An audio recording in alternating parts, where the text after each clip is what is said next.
Hello friends, cook with Prasanna ఛానల్కి మీకు స్వాగతం. ఈరోజు మనం రామసేరి ఇడ్లీ ఎలా తయారు చేసుకోవాలో చూద్దామా. మరి ఒక పాత్ర తీసుకుని అందులో ఇడ్లీ రైస్ 1 గ్లాస్ తీసుకోవాలి. చూడండి, ఈ విధంగా లావుగా ఉండాలి రైసు. మరొక గ్లాస్తో నార్మల్గా మనం అన్నం వండుకోవడానికి ఉపయోగిస్తాం కదా, ఆ బియ్యాన్ని తీసుకోవాలి.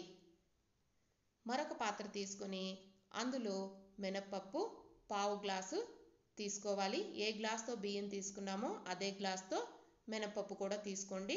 మినప్పప్పులో 1/2 టీ స్పూన్ మెంతులు వేసుకొని రెండిట్లో నీళ్లు పోసుకొని శుభ్రంగా 1కి 2 సార్లు కడుక్కోవాలి. ఇందులో నుంచి నీళ్ళని తీసేసి వేరే నీళ్లు పోసుకొని పాత్రలకి మూత పెట్టుకొని బియ్యాన్ని మినప్పప్పుని 5 నుంచి 6 గంటల సేపు ఖచ్చితంగా నానబెట్టుకోవాలి. మర్చిపోకండి. రామసేరి ఇడ్లీకి ఉపయోగించుకునే రామసేరి ఇడ్లీ పొడి ఎలా తయారు చేసుకోవాలో చూపిస్తాను. ఈ ఇడ్లీ పొడి తయారు చేసుకోవడానికి ముఖ్యంగా ఎర్ర బియ్యం అవసరమవుతాయి. 1/2 కప్పు ఎర్ర బియ్యాన్ని తీసుకొని ఈ విధంగా ఫ్రై చేసుకొని ప్లేట్లోకి తీసుకోవాలి. 1/4 కప్పు పచ్చి శనగపప్పు వేసుకొని ఇవి కూడా ఫ్రై చేసుకొని ప్లేట్లోకి తీసుకోవాలి. 1/2 కప్పు మినపప్పుని కూడా ఫ్రై చేసుకొని ప్లేట్లోకి తీసుకోవాలి. ఒక చిన్న ఇంగువ ముక్కను వేసుకొని ఫ్రై చేసుకోవాలి. ఇది బాగా ఫ్రై అయ్యాక అందులో 1 టేబుల్ స్పూన్ మిరియాలు వేసుకొని ఫ్రై చేసుకోవాలి. అందులోనే 1 టీ స్పూన్ జీలకర్ర కూడా వేసుకొని ఫ్రై చేసుకోవాలి. అందులోనే నల్ల నువ్వుల్ని 1 టేబుల్ స్పూన్ తీసుకొని అవి కూడా ఫ్రై చేసుకొని ప్లేట్లోకి తీసుకోవాలి. తెల్ల నువ్వులు ఉపయోగించకండి, ఓన్లీ నల్ల నువ్వులే ఉపయోగించుకోండి. కారంకి సరిపడా ఎండుమిరపకాయలు కూడా వేసి వేయించుకొని అవి కూడా ప్లేట్లోకి తీసుకోవాలి. 2 కరివేపాకు రెబ్బల్ని తీసుకొని ఆకుల్ని వేసుకొని అవి కూడా డ్రై రోస్ట్ చేసుకోవాలి. చూడండి, ఈ విధంగా ఫ్రై అవ్వాలి. తర్వాత అందులోనే రుచికి సరిపడా ఉప్పు వేసుకొని అది కూడా ఫ్రై చేసుకోవాలి.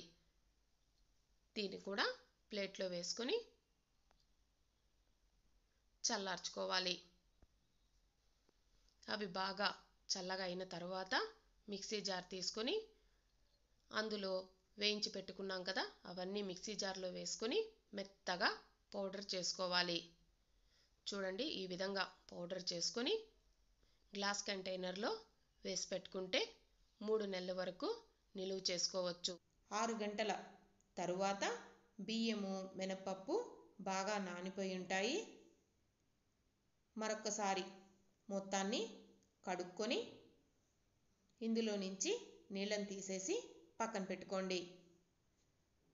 మిక్సీ జార్ తీసుకొని అందులో నానబెట్టి పెట్టుకున్న మినపప్పు వేసుకొని 1/4 గ్లాసు నీళ్లు పోసుకొని మెత్తగా మిక్సీ వేసుకోవాలి. చూడండి, ఇలా వెన్నలాగా రావాలి పిండి. దాన్ని ఒక పాత్రలోకి తీసుకోవాలి. ఆ మిక్సీ జార్లోనే ముందుగా నానబెట్టి పెట్టుకున్న బియ్యాన్ని వేసుకొని మరొక 1/4 గ్లాసు నీళ్లు పోసుకొని బరుకగా మిక్సీ వేసుకోవాలి. చూడండి, ఈ విధంగా ఉండాలి, మరీ బరుకుగా వేసుకోవద్దు. వీడియోలో చూపించిన విధంగా పిండి వేసుకొని మినప్పప్పు తీసుకున్నాం కదా ఒక పాత్రలోకి, అదే పాత్రలో వేసుకొని మొత్తం బాగా కలిసేటట్టు కలుపుకొని పాత్రకి మూత పెట్టి ఓవర్ నైట్ పక్కన పెట్టుకోవాలి. నెక్స్ట్ డే మార్నింగ్ చూడండి పిండి ఎలా పొంగిందో. ఈ విధంగా రావాలి పిండి పొంగకుండా ఇడ్లీ పెడితే చక్కగా రాదు.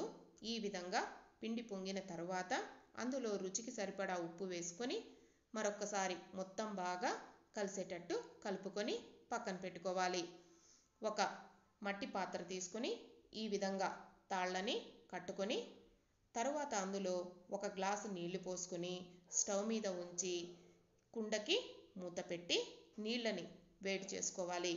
తరువాత దానిపై ఒక తెల్ల కాటన్ బట్టను వేసుకొని ముందుగా కలిపి పెట్టుకున్నాం కదా, ఇడ్లీ పిండిని 2 గరిటెలు తీసుకుని కాటన్ బట్టపై వేసుకుని ఈ మట్టి పాత్రకి మూత పెట్టి స్టవ్ని సిమ్లో ఉంచి 2 నుంచి 3 నిమిషాలు ఉడికించుకోవాలి.